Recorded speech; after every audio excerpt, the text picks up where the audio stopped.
الكرة في مصر يا بيه عبارة عن اللي يدفع فلوس هو اللي يلعب. قسما بالله المنظومة بتاعت الكرة اللي احنا فيها دي عبارة عن منظومة مبيدات حشرية احنا بناخدها.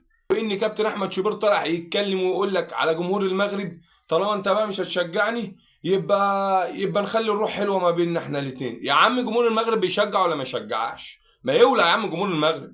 انا مش هجبر حد ان هو يشجعني اساسا. ما تشجعش يا عم، ما تشجع، خليك يابا شجع اللي انت عايز تشجعه، شجع بنين، شجع طين، شجع زفت، انا مش شغلتي. المشكله الحقيقيه انك ما بقاش عندك مواهب. ما بقاش عندك شبل مثلا هيطلع زي ابو تريكه، شبل هيطلع زي احمد حسن، شبل هيطلع زي عمرو زكي، شبل هيطلع زي شيكابالا، شبل هيطلع زي بركات. ما بقاش عندك اشبال. الكرة في مصر يا بيه عبارة عن اللي يدفع فلوس هو اللي يلعب. ابن عضو من اعضاء النادي لازما يلعب عشان معاه فلوس وابوه معاه فلوس.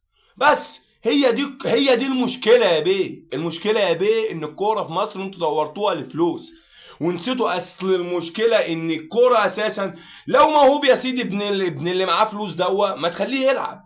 انما انت انزل دور في مراكز الشباب، في الاكاديميات اللي انت عاملها اساسا بفلوس. وان مفيش ولا نادي لحد دلوقتي ما بقاش يعمل الاكاديميه، اقل اكاديميه بمبلغ وقدره. ادفع 20، ادفع 30، ادفع 50 وابن الغلبان يترمي بره اللي هو اصلا موهوب، اللي هو اساسا مبدع. لا ده يترمى على الرصيف عشان ابن عضو من اعضاء النادي او واحد معاه فلوس عايز يخلي ابنه لعيب كوره، فيبلينا احنا بحاجه ما يعلم بها الا ربنا. فهي دي المشكله الاساسيه.